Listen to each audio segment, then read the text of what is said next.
மக்களே ரீசெண்டாக ஒரு எமர்ஜென்சி ஒர்க்காக வந்து சென்னை போ வேண்டிய சிச்சுவேஷன் மக்களே. சரின்னு சொல்லிட்டு நான் வந்து ஏ ஏஎஸ்ஆர் ட்ரான்ஸ்ன்னு ஒரு பஸ்ஸு சரிங்களா, தென்காசிலேருந்து புக் பண்ணேன் மக்களே.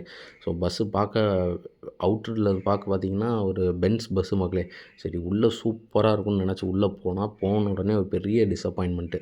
நான் ஏகப்பட்ட பஸ்ஸில் ட்ராவல் பண்ணியிருக்கேன் மக்களே. இந்த மாதிரி ஒரு பஸ்ஸில் ஒரு ஒர்ஸ்ட் எக்ஸ்பீரியன்ஸ் நான் பார்த்ததே இல்லை. நான் புக் பண்ணது அந்த கடைசி சீட்டு. இது பார்த்தீங்கன்னா இதில் ஒரு ஆள் படுக்க முடியுமான்னு பாருங்களேன். இது வந்து ஒரு டஞ்சன் சீட்டு மக்களே. உள்ளே ஃபுல்லாக ஒரே டஸ்ட்டு. கடைசி வரை நான் படுக்கவே இல்லை மக்களே. 8:40க்கு ஏன்னா நான் தூங்கவே இல்லை. காலையில் 7 மணிக்கு நான் சென்னையில் இறங்குற வரையுமே நான் தூங்கலை மக்களே. இங்கே பாருங்கள் எவ்வளோ ஒரு இடுக்காட்டமாக இருக்குது.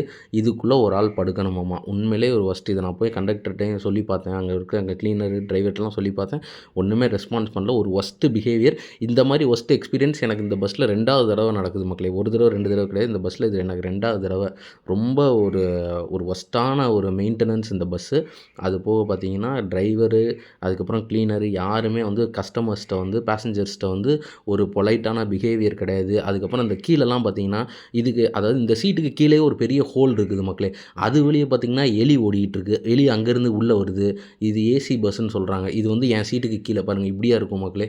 ஒரு சீட்னா அது கீழே எவ்வளோ கம்ஃபர்டபுளாக இருக்கணும். இங்கே பாருங்கள் எவ்வளோ ஒரு ஒர்ஸ்ட்டு, எவ்வளோ ஒரு மட்டமான ஒரு பஸ். இந்த மாதிரி ஒரு பஸ்ஸை நான் என் லைஃப்பில் பார்த்ததே இல்லை மக்களே.